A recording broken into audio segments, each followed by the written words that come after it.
Student, मेरी इस new video में आपका स्वागत है। और आज की इस न्यू वीडियो में मैं आपको बताने वाला हूँ बायोलॉजी से आपका ये होने वाला है तीसरा नंबर का लेसन, संश्लेषित रेशे और प्लास्टिक, ये इसका लेसन का नाम है। और इसी से मैं क्वेश्चन आंसर आपको बताना हूँ, ये मैं नोट टाइप का बनाए हुए हूँ। तो चलिए क्वेश्चन की ओर बढ़ते हैं कि पहला क्वेश्चन है कि कपड़े कितने प्रकार के रेशों से बनता है। ठीक है, तो कपड़े जो बनता है वो दो प्रकार के रेशों से बनता है। पहला है प्राकृतिक रेशा, दूसरा है क्या संश्लेषित रेशा। चलिए अगला क्वेश्चन की ओर बढ़ते हैं। तो अगला क्वेश्चन है कि प्राकृतिक रेशे यानी प्राकृतिक रेशे क्या क्या होते हैं, किस प्रकार से होते हैं। देखो यहाँ पे हम दो बारे में मतलब कि दो चीज़ के बारे में बात की है, एक है प्राकृतिक रेशा और दूसरा है संश्लेषित रेशा। तो अभी हम इसमें जो बता रहे हैं ये प्राकृतिक रेशा के बारे में बता रहे हैं। देखो तो पादप रेशे को क्या होते हैं। तो पादप रेशे कहने का मतलब है यानी कपास, कहने का मतलब सबसे आम प्राकृतिक रेशा कपास के पौधों के फूलों से प्राप्त होता है।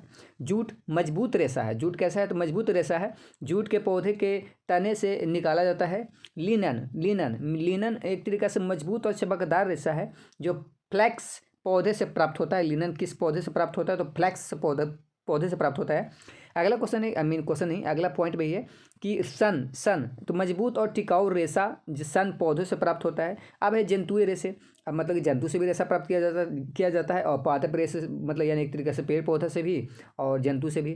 तो जंतु में क्या, ये दोनों को दोनों तो प्राकृतिक ही होगा, पादप रेशे और जंतु रेशे।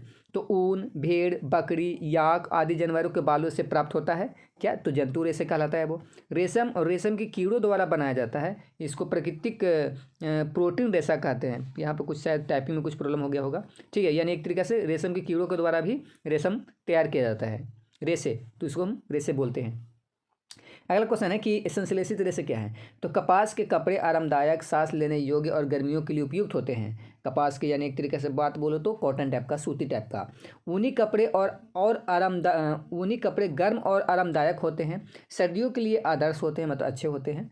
नायलॉन के कपड़े मजबूत, हल्के और जल्दी सूख जाते हैं। नायलॉन के जो कपड़े होते हैं जो मजबूत होते हैं बट हल्के भी होते हैं और जल्दी भी सूख जाते हैं। पॉलिएस्टर के कपड़े टिकाऊ, सिकुड़ने प्रतिरोधी यानी सिकुड़ता नहीं है पॉलिएस्टर के कपड़ा, और आसानी से साफ हो जाता है। कौन वाला कपड़ा तो पॉलिएस्टर वाला। और कृपया ध्यान दें कि यह एक संक्षिप्त विवरण है कपड़े के निर्माण में उपयोग होने वाले रेशों की विस्तृत श्रृंखला, मतलब कि थोड़ा बहुत इसमें बताया जा रहा है, ऐसा नहीं कि पूरा डिटेल्स में मतलब लेके जाया जा रहा है, ऐसा बात नहीं है। रेयॉन कैसे बनता है तो लकड़ी का गूदा, पहले इसमें प्रक्रिया क्या किया जाता है तो लकड़ी का गूदा यानी रेयॉन बनाने के लिए सबसे पहले लकड़ी का गूदा तैयार किया जाता है। उसके बाद रासायनिक प्रक्रिया में क्या होता है तो इस गूदे को रासायनिक प्रक्रियाओं से गुजारा जाता है जिससे सेलुलोज को शुद्ध और घुलनशील बनाया जाता है। अगला इसके बाद है क्या, कौन सा प्रक्रिया बनाया जाता है तो तंतु निर्माण। फिर इस घोल को छोटे छिद्रों से निकाला जाता है जिससे तरल सेलुलोज के धागे बनते हैं। अगला है धागे को सुखाना और प्रसंस्करण। इन धागों को सुखाया जाता है और फिर उन्हें कपड़ा बनाने के लिए उपयोग किया जाता है। तो ये प्रक्रिया होता है क्या, रेयॉन बनाने का। अगला क्वेश्चन है कि संश्लेषित रेशों के कुछ हानिकारक गुण बताओ। तो ठीक है, आप इस तरीके से देख सकते हो। संश्लेषित जो रेशा होता है वो आग को आसानी से पकड़ लेता है और तेज़ी से जलते हैं। ठीक है, जलने पर वे पिघल कर चिपचिपी गेंदे मतलब कि गेंदे बनाती है, मतलब कि गेंद जैसा हो जाएगा, गोल आकार जैसा हो जाएगा, जो त्वचा से चिपक जाती है और गंभीर जलन के कारण भी बन सकती है। बाई चांस किसी कारण बस आपको चिपक गया वो कपड़ा, ठीक है, तो आप समझ लो कि वो जल्दी छूटने वाला नहीं है और चिपक कर वो लहरते रहता है, ऐसा कुछ है। अब इसके आगे है कि प्लास्टिक कितने प्रकार के होते हैं। देखो प्लास्टिक दो प्रकार के होते हैं, एक होता है थर्मोप्लास्टिक और एक यहाँ पर देखो वन मिनट और एक होता है थर्मोसेटिंग प्लास्टिक। पहले हम प्लास्टिक के बारे में बात कर लेते हैं यानी थर्मोप्लास्टिक के बारे में। ये प्लास्टिक गर्मी से पिघल जाते हैं और ठंडा होने पर फिर से सख्त हो जाते हैं, यानी गर्म करके इसको पिघलाया जा सकता है और फिर वो जब ठंडा होगा तो ये फिर से कड़ा हो जाएगा। इन्हें बार बार पिघलाया और आकार दिया जा सकता है। आकार दिया जा सकता है मतलब समझ रहे हैं, मतलब कि जिस आकार का भी चाहो उस आकार का बना सकते हो। पहले पिघला लो फिर बना लो और फिर उसको ठंडा कर दो तो फिर वो उसी आकार का बना हुआ रहेगा। और फिर से अगर आपको फिर से बदलना है उसका आकार तो फिर से गर्म कीजिए और फिर से बदलिए। तो ये प्रक्रिया क्या कहलाती है, थर्मोप्लास्टिक। ये सब कौन सा होता है तो थर्मोप्लास्टिक, यानी नॉर्मल जो प्लास्टिक होता है वो थर्मोप्लास्टिक जैसा व्यवहार करता है। अब प्लास्टिक और भी है, एक है थर्मोसेटिंग प्लास्टिक।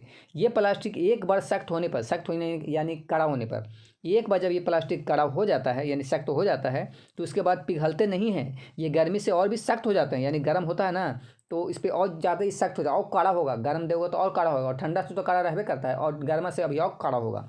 ठीक है, उदाहरण के लिए बेकेलाइट। अब देखो बेकेलाइट कहाँ पे पाया जाता है, मतलब कि कहाँ कहाँ इसका इस्तेमाल किया जाता है बेकेलाइट का। तो देखो तो कि स्विच वगैरह देखते हो बोर्ड वोर्ड में ठीक है। लाइन वाला जो बोर्ड होता है उसमें देखो स्विच वगैरह होता है, प्लग होता है, ठीक है। तो ये सब जो भी होते हैं ना सब बैकेलाइट के बने होते हैं। फ्यूज होता है, इंडिकेटर होता है, सबके सब चीज़ बने होते हैं। तो बैकेलाइट प्लास्टिक का बना होता है, ठीक है। एक तरीका से बैकेलाइट भी क्या है, तो प्लास्टिक है। चलिए अगला क्वेश्चन है, अब ये ऐसा प्लास्टिक है कि क्या मतलब कि एक बार बनने के बाद फिर दोबारा इसको प्रॉब्लम इसको नहीं होगा, मतलब दोबारा पिघल नहीं सकता है।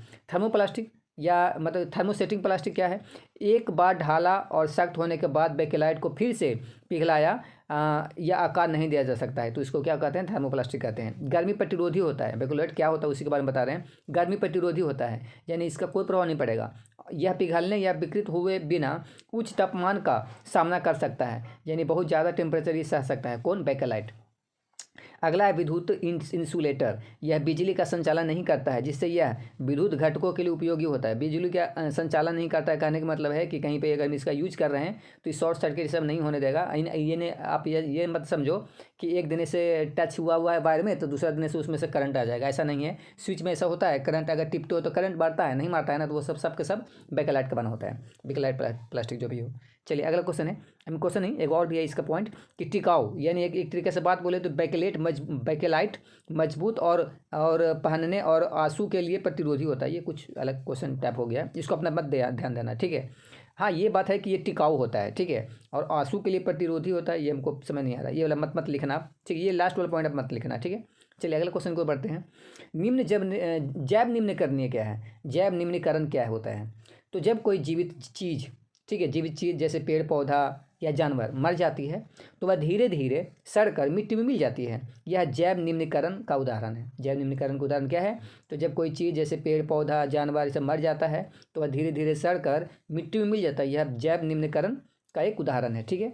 अगला क्वेश्चन को बढ़ते हैं कि जैव अनिम्नीकरणीय पदार्थ क्या होता है, तो जैव अनिम्नीकरणीय पदार्थ वे होते हैं जिन्हें सूक्ष्मजीव आसानी से नहीं तोड़ पाते हैं, ये पर्यावरण के लिए हानिकारक होते हैं। प्लास्टिक, जैसे प्लास्टिक सैकड़ों सालों तक सड़ता रहता है, लेकिन बहुत मतलब सड़ता रहता कहने का मतलब क्या है, प्लास्टिक जल्दी नहीं सड़ता है, इसका टिकाव बहुत दिन तक होता है, तो ये जो सूक्ष्मजीव है इसको अपघटित नहीं कर सकते हैं। धातु भी बहुत धीरे धीरे अपघटित होती है, और कांच प्राकृतिक रूप से नहीं टूटता है, ठीक है, यानी उसको तो और भी प्रॉब्लम है।